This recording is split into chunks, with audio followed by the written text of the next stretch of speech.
Hello everyone, I have a question for you.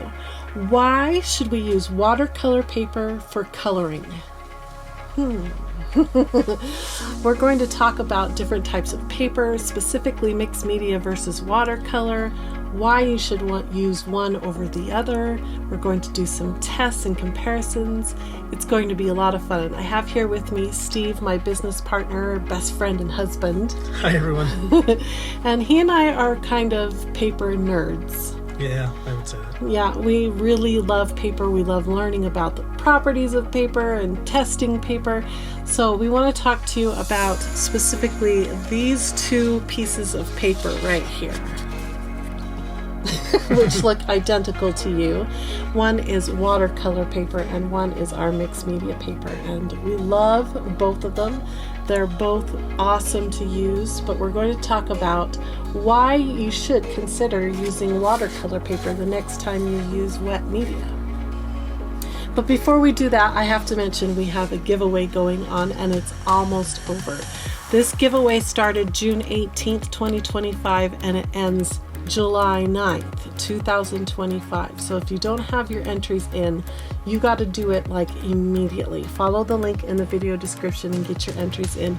We are giving away a prize package worth $189. And we've been talking about it for a couple weeks. Let me get the main event of this giveaway, which is these 5 sets of NEOCOLOR 2 Aquarelle Special Edition colored they're not pencils, they're crayons, pastels, what do you want to call them? They're awesome. We've been demonstrating them, using them. I'm going to use them even more today.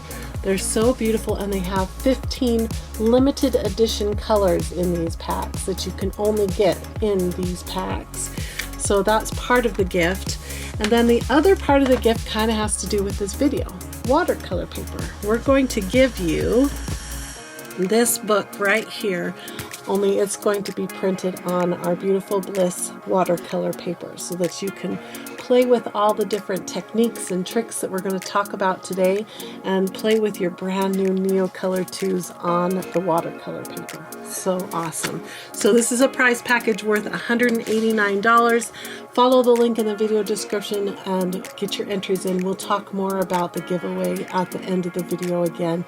So good luck everyone. I can't wait to give this prize away to one of you. Okay, Steve, we have these two kinds of paper that we're going to talk about today in this video. Yes. The first thing I want you to help us with is try to understand the differences between these two papers, because there's a lot of differences between them. Yeah. So Steve printed off for me sort of a fact sheet on the Bliss watercolor paper, and then I have a fact sheet already printed here about the mixed media paper that came in my version of the this coloring book right here. So let me put them side by side and let's take a little look at them and you can tell us about the differences, Steve. Okay. Well, first of all, the mixed media paper that we use in our print shop is a general, digital press kind of paper. Okay. Right? That can be, you can print on it using laser printer or inkjet printer. Awesome. Okay. It's really a nice, heavy, thick paper. Especially for mixed media purposes, we wanted something that was about as thick as we could get to go through our printer. Right. And so that's 100 pound, 271 grams per square meter. Very thick paper. You won't find anybody else printing coloring books on that thick of paper. And it's awesome, you guys. You can abuse this paper. That's why we call it the mixed media paper, because you can hit it with wet supplies and or alcohol markers, all of it. You can use it all on it. So, and it does have one side that has a little bit of texture and the other side is very smooth, and so you can kind of choose which side you want to color on depending on the media that you're using. That's so it's awesome. Great for colored, if you're combining colored pencils, alcohol markers, gel pens, pretty much anything mixed. Yeah. Right. Even water. As you saw when you colored in that book, when you did the little illustrations in there, Yeah. It does great. These were done with wet media, the Caran NEOCOLOR 2s. And I used not a ton of water. I was very judicial, is that the word, about how much water I used, but it turned out great. Yeah. So that's the mixed media paper. When it came to watercolor paper, Jennifer and I really wanted to get what we'd kind of consider a true watercolor paper.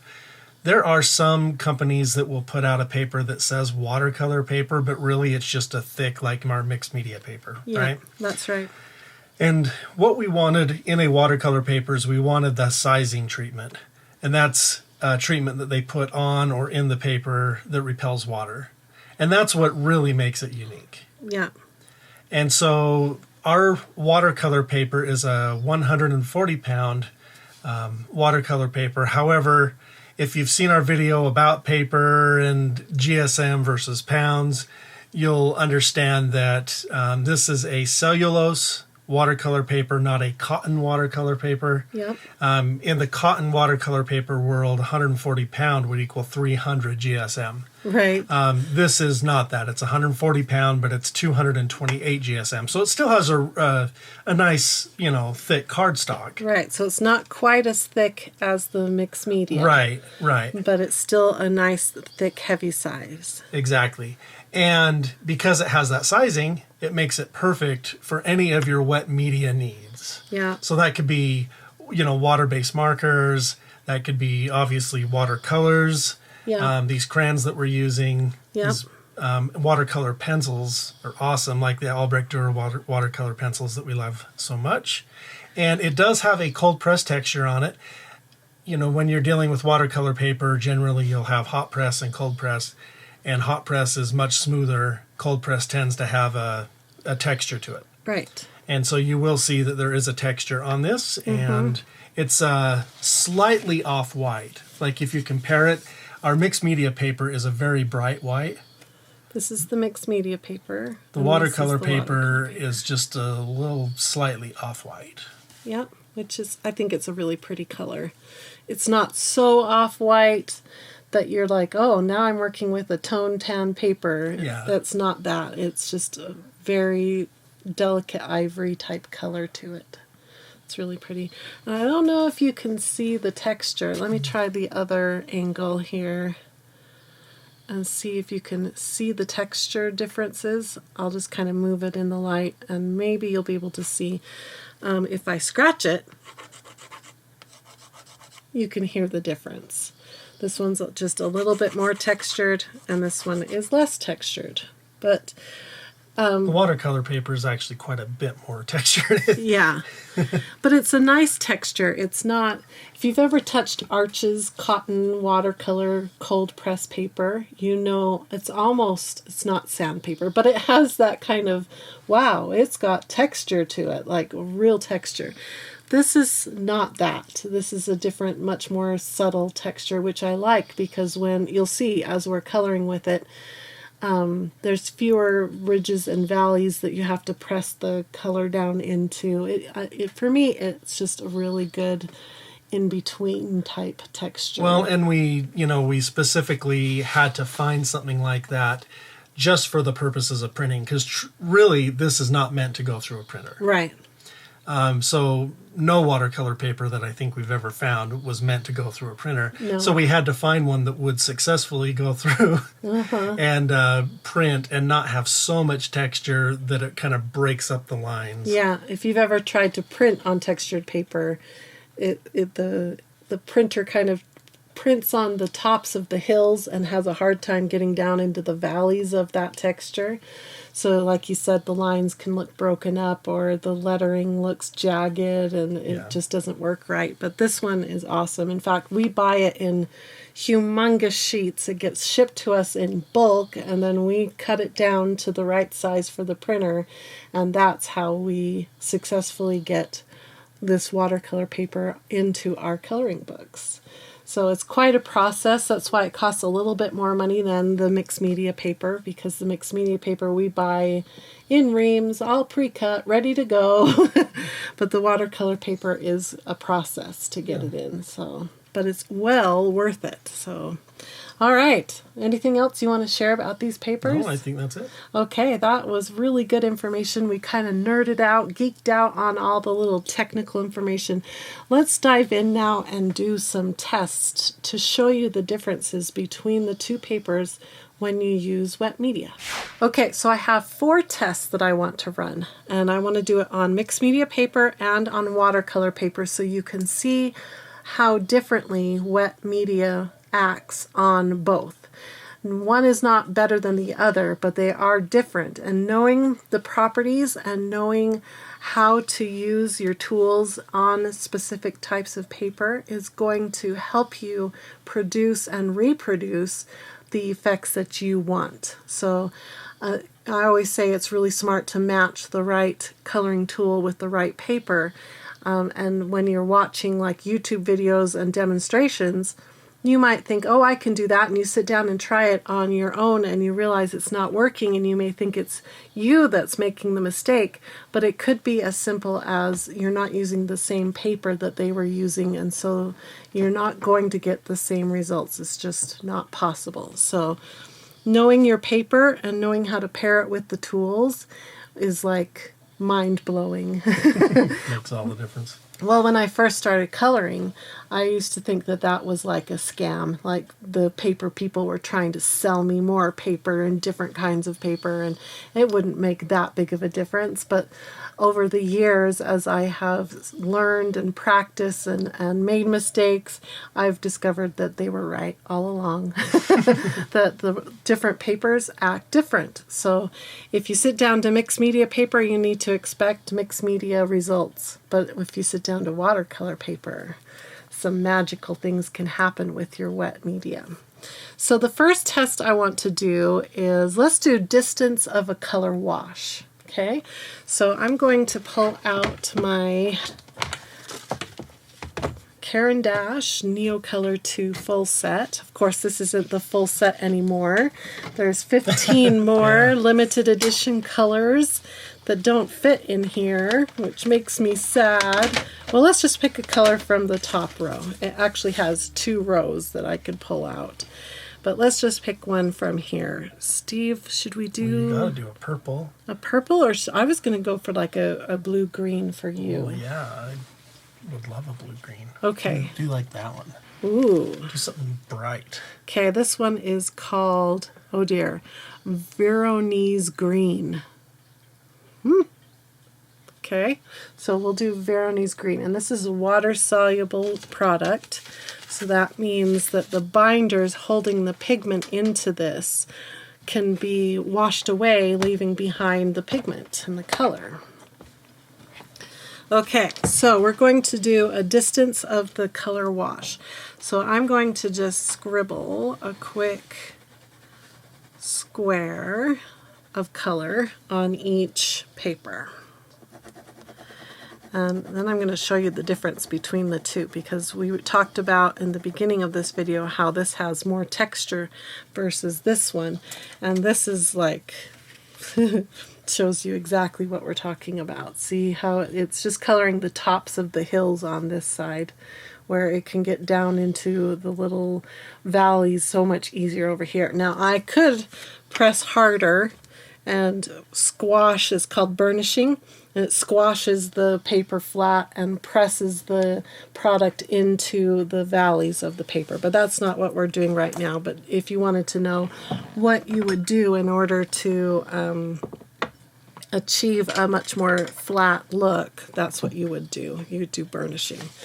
Okay, so let's start with mixed media on this one. And I've got a little glass of water and a paintbrush here, and what I'm going to do is activate half of this square, and we're going to push it as far as we can make it go. I'll get a little more water here, keep pushing.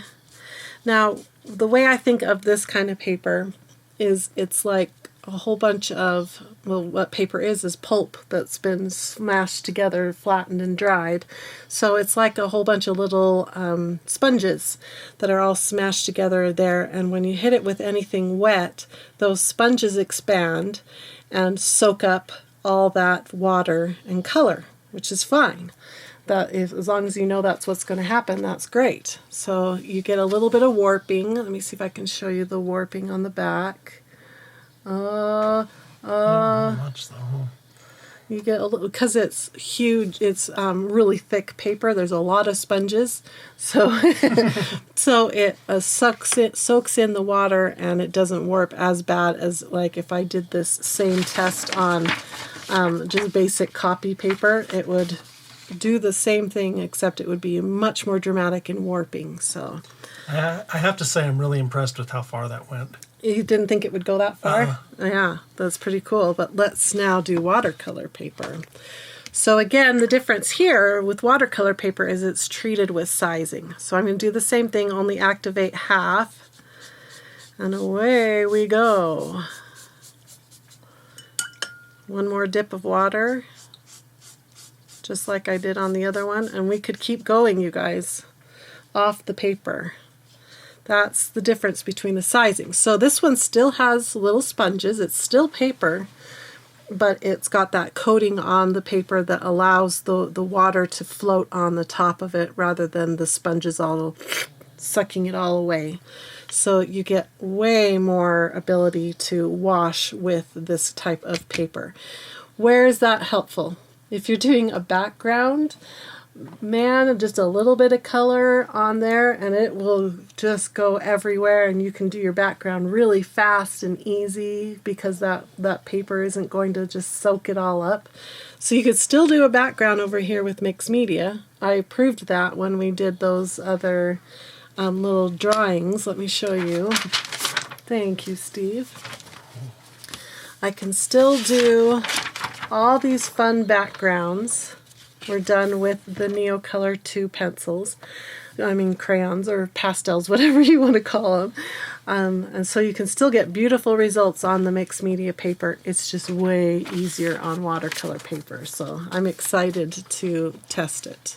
Okay, the next test I want to do is to show you how you can blend two colors together to get a third color using, I think it's still on this first tray here. So move this up, and I'm going to use a yellow. We'll use this really bright yellow, and a blue, because we're going to try to make a green, you guys. This one is called blue, so I think we'll go for blue. And this one's called, oh, that one's called Chinese green. I was going to say the yellow's on the bottom tray. Oh, Steve knows. You know where my colors are? Well, it's because I saw it when you lifted it up. Oh, here it is, right here, yellow. Okay, so we'll go for yellow and blue, and this was the one that this is the one that we used already. I want to kind of keep them out in case we want to use them again. Okay, so let's do basically a wash, only we're going to try to combine the colors. So we'll color another square here with yellow. I'm going to leave sort of a blank space in between and do the blue. Now the only thing we have to be careful of is that this blue is super pigmented and it could easily take over the yellow pigment. So I will try pulling just a little bit of the blue and not like half of the blue, because we don't want to overwhelm the value of the yellow. So let's try it on the mixed media first. And we should be successful on both papers, but what we're going for is which one is easier. So I'm going to bring the yellow over this way first, and then just a little bit of the blue and mix it into there. We could do a little more blue, I think. Let's try pulling a little more yellow. Okay, I don't want to do too much more. And the reason is you think of all those little sponges that I've just gotten really wet. If you agitate them too much, what's going to happen is, I call it pilling. I think that's what they call it in the paper industry, is pilling. When the sponges get so full of water, they start coming off the top of the paper, and you get those really annoying little bits of paper. Yeah, pilling. We don't want that to happen. So I'm going to stop right there. And now we'll go back here. And actually, should we use the other camera, and I'll show you from this direction. Clean off that brush really good. And we're going to bring... Now this time I'm going to have more time to work. It's going to stay wet longer here. Take just a little bit of the blue. Oh, see how it overpowers? We're getting the green. Let's bring in more yellow. Look at how pretty. And I could keep agitating if I want to, because you've got that sizing to protect the paper, and it takes a little while. Eventually you'll wash that sizing off and you'll get to the raw paper, but it takes a little while, so you have time and the ability to do more scrubbing to get your green to happen. So let's look at they need to dry. They really need to dry. Let's give it a second to dry. Steve wants me to pull more blue in. He wants a stronger green. And because it's watercolor paper, we can keep... Not necessarily more blue, but just more... You want the green to be more vivid? Yeah, like... Okay, it's been let's sitting there for a little bit. We'll pull in more blue then. And pull over more yellow. Ooh, pretty, pretty. Kind of matching that blue-green above in a way. Oh yeah, look at that. Okay, is that more what you had envisioned, Steve? Even more yellow. More yellow. Okay, we've got more here, so we can pull more in. Okay. I think that's looking good. I think we should let it sit and dry and see what happens. Now, watercolor, another property that you might be interested to know while we let this dry, is that it usually dries lighter than when it's wet. When it's wet, the color is more vivid. As it dries, it soaks into the paper, the pigments aren't quite as strong, and you'll get a lighter color. That's just the property of using water type products. Even markers do that. It'll change as it dries. So if you're ever doing art with water-based, whether you're on watercolor paper or mixed media paper, give it a minute to dry before you make your final color. Like, oh, I'm really satisfied with this, because it might change a lot as it dries. So let's let this finish drying. All right, let's take a look, Steve, and see if I created a green you like. There's the mixed media green. There's green there. It's in there. It definitely lightened as it dried. Look at how pretty that green turned out. Yeah, I like that. Really pretty. So we were more successful because we had more time to pull pigments back and forth and get exactly the color that Steve wanted. And we were on that sizing, so that was possible. So that's awesome. So our first test was the distance of a color wash, and now we've done blending two colors to make a third. So the next test, the third test I want to do, is a technique that you do in watercolor. It's called wet on wet. Now, most of the time when I'm working in like a normal coloring book or on our mixed media paper, when I'm using wet media, what I'm doing is a wet on dry technique. That means the paper is dry and I'm bringing a wet media to the paper. What we're going to play with right now is called wet on wet. I love it. It's when you pre-moisten the paper and then you bring the color to that moistened area and you let it do magical watercolor things. This is so much fun for backgrounds. And you can sort of play with it on mixed media paper. So we're going to do it on mixed media paper, but it's going to be a little tricky. So what I'm going to do, I'm going to grab a bigger brush instead of this little brush. I'm going to grab this number 12 brush so we can get more water onto the paper. And let's designate an area. Okay, I've got a waterproof pen here. This one is by Pentel. It's a point liner water and fade resistant. So I'm going to just draw a rectangle on each paper because it's going to be hard for you to see where I pre-moisten the paper. And we're going to play with it in a couple different ways. So, I was going to use the bigger brush so I can lay down more water.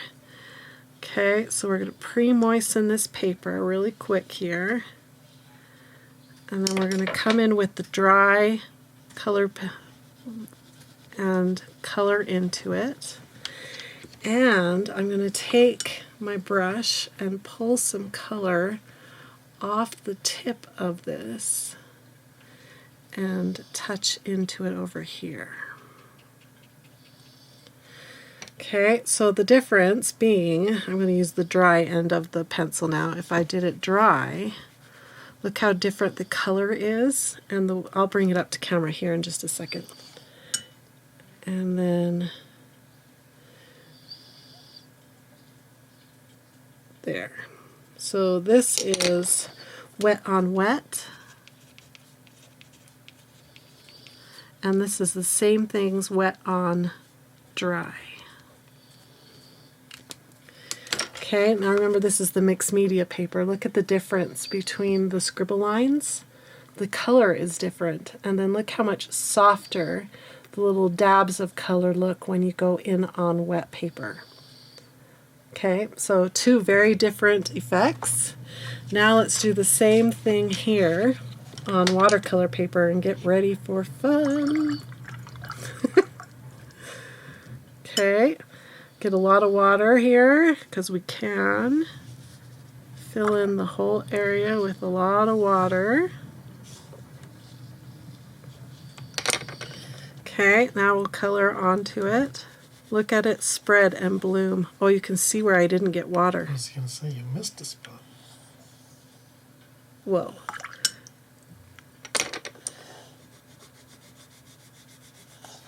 Look at that. It just blooms with excitement. Okay, now let me get some paint off the end here. Oh, I was going to try to keep that end dry. And tap it in here and just let it be. Let me dry this off.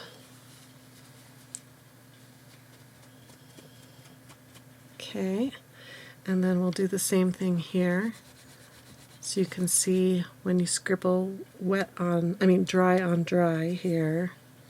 So wet on dry is what we're calling it because it's dry paper. And then grab this and dab it around here like that. Okay. I'm going to do a little bit more dabs over here in this.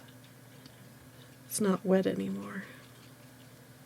The cool thing is I can go back after this dries and add more. I could re-wet it and add another layer, so if it dries a little too pale, I can do more with it. Okay, let's get this to dry. I've got a little blow dryer. This is my favorite drying tool right now. This is a Revlon. It has an attachment that's a brush. That's what this is. So it blows a very low cool, or you can go up to high hot. I love it. It's very directional and it's quiet. By the way, the mixed media paper is already dry. It's just the watercolor paper I have to dry. And that's again the property of the sizing. You just have more time to work with the wet media. Okay, now you can see side by side. Now technically you want to let watercolor on watercolor paper dry without speeding up the drying method. But I don't ever have the patience for that, so I like to dry it to get going with the next layer or to just move on to the next area. So that's why I use a little dryer, but you don't have to. You can just let it sit and dry. In fact, there are special techniques you can do while the paint is still wet. So there's a whole world in watercolor that you can do. Okay, so you can see the differences, the wet on dry, the dry on dry, the dry on wet, and the wet on wet, and the way they work on different paper. Like now, if I wanted to, I could add even more water here, and then come in and add more color if I feel like, oh, it just really lost all of its color as it was drying. I could add more color in here. I could add a different color if I wanted to. So you can layer up your layers and get a green going in there. Oh, there's just so much you can do on the watercolor paper when it comes to wet media. So much fun. Okay, there's a fourth and final test I wanted to do, and that's lifting. Lifting is when you've already painted something down and you want to lift that color back off because maybe you want to add a highlight, or you made a mistake, or you want to tint down the color that you laid down. So we're going to use that first green that I can't pronounce the name. And what I'm going to do is get some of the color and lay it down on both. And then while it's still wet, although that's pretty much dry already, I'm going to try to lift some of the color. Lift some of the color. See that? Woohoo! I love this ability because you can fix mistakes. If you're painting something and the color gets out of the line, you can lift it out.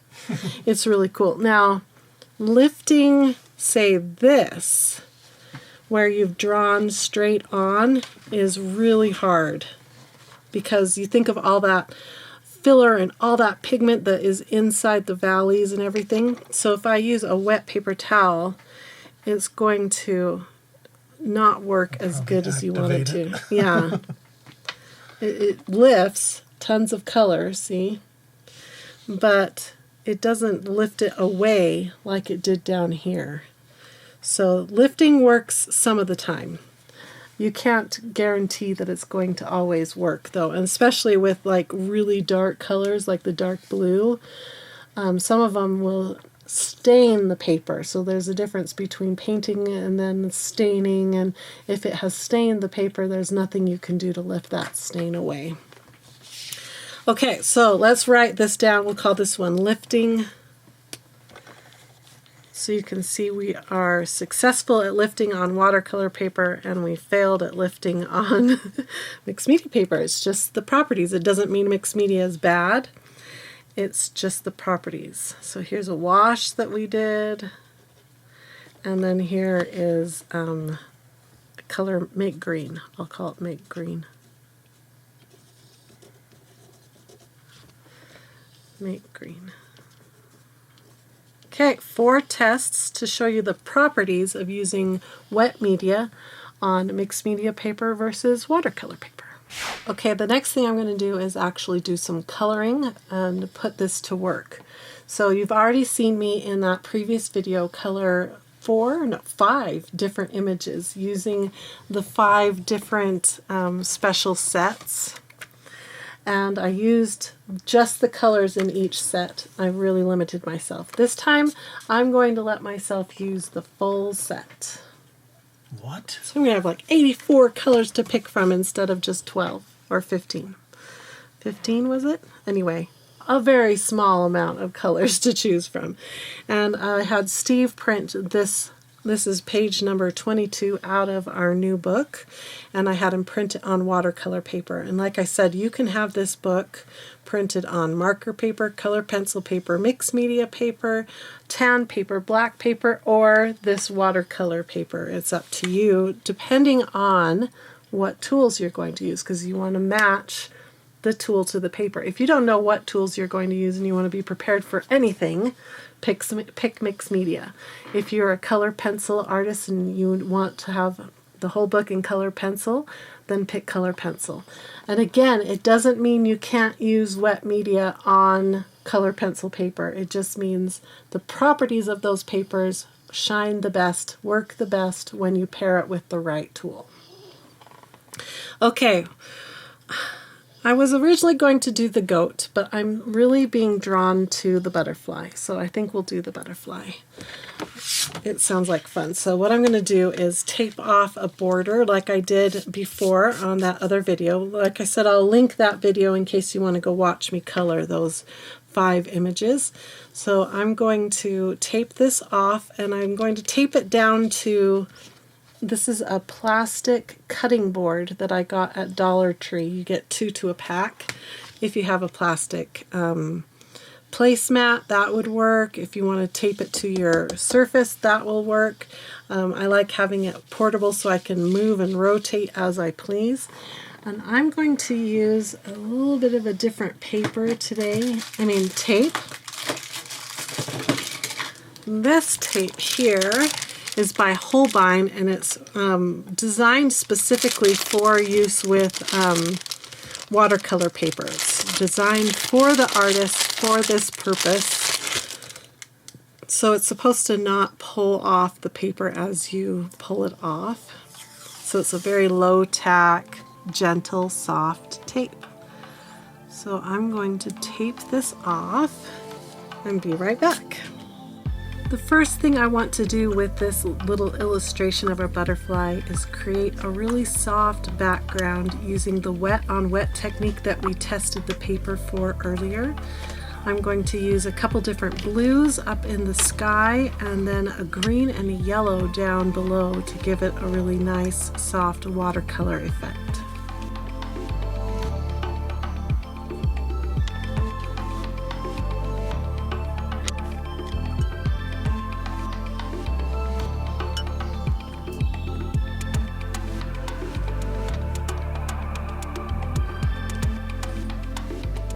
Now the last step for the background is I'm just going to use my yellow crayon and add in some dots. I want to use that as texture and sort of infer that there are yellow flowers in the field. That's the look I'm hoping for. What do you think? How did the background turn out? Now let's move our attention to the butterfly. The first thing I want to do is play around with 3 different colors. I've got a pink, a red violet, and a violet color, and I want to try to create some pretty blends in the different sections of the butterfly wings.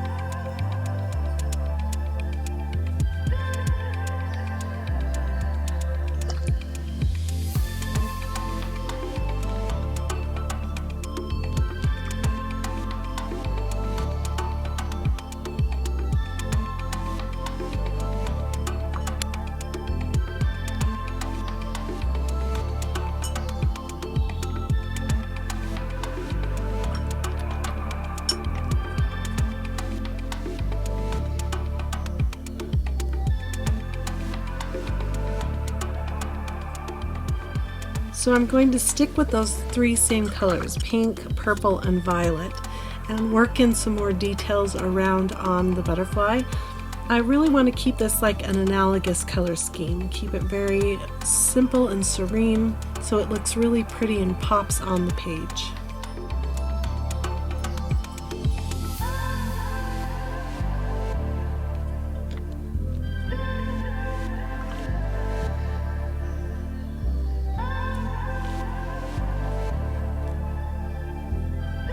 For the background of the wings, I used pink with the wet on dry technique, and I filled in the whole area as lightly as I could so that it didn't look white, but it would stay a value lighter than all the other pink that I had already added.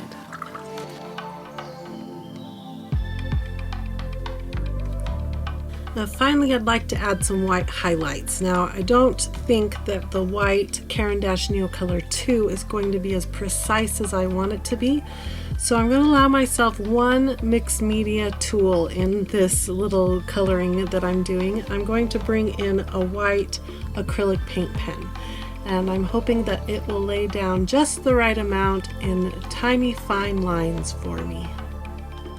Now the white acrylic paint pen will often activate the pigments below, so it will turn from white to pink to maybe even a purple color. So I'm going to probably let it dry and then add a second layer of white lines on top to make sure that it stays as opaque white as possible. Final step is to remove the tape and sign your piece of art. All right, I have asked Steve to come back and he's going to look at my art and see what he thinks of it. Oh, it's very pretty. I wanted a very soft watercolor background and then more vivid colors in the butterfly. Yeah, that's beautiful. Do you like the white highlights? Very much. Thank you. I love this spot right here in the sky. I know, me too. That's like, I want more of that. I think it turned out really soft and pretty, and I felt like it was easier because I was on the watercolor paper and I was able to try a lot of different methods. The other thing was, as I was doing the background of the wings of the butterfly, there were little mistakes where I had gone out of the line a little bit, and I was able to, because of the lifting properties of the paper, I was able to use a little wet brush and lift those little mistakes out, so it came out a lot crisper and cleaner than I expected it to. Wow, so pretty. There's the other ones. So this one, all of these were done on mixed media paper. And those two as well. There's a different butterfly. Should we compare butterflies? Ooh. Wow. I love the blend I got using the three Yeah, different the blend red is violets. just so much softer. Yeah, it was easy too. Very easy to do that blend. Really fun. I love the look of watercolor. Me too. But I love that these look good too. Again, it's understanding the properties of the paper. So do you need watercolor paper? If you are a colorist that likes to play around with water-based markers and water-soluble tools, and you want to be able to blend and play around with them more, then you need watercolor paper for your coloring. It's just a need. So I highly recommend it. If you just use a little bit of it and you don't intend to try the wet on wet techniques and all of those other things, then I think a really good mixed media paper will suit you just fine and do beautiful work, as you can see. So thank you for joining me. I hope you learned a lot about paper and you enjoyed the beautiful coloring that we did. I'm so grateful to all of you. Make sure that you hit that thumbs up and subscribe and like this video so that I know that you enjoyed this content. And don't forget, your last chance to get in on the giveaway for the 5 sets of NEOCOLOR 2 Aquarelle Pastels. These 5 sets. And your own copy of this coloring book printed on our beautiful watercolor paper. It's a $189 value, and one of you will win it. So follow the link in the video description. It will take you to our website. There's lots of ways to enter. Remember, don't get scammed. Coming up on your screen for the last time for this giveaway is our scam alert. Basically, just don't think that someone has to take money from you. So if someone calls you or emails you and says, hey, you won this prize but you still have to pay for shipping, that's a scam. Don't listen to them, because we will pay for everything, shipping, the product, everything. So thanks again for joining us for this video, and good luck on the giveaway, everyone, and I hope you have a wonderful, colorful, blissful day. Bye-bye!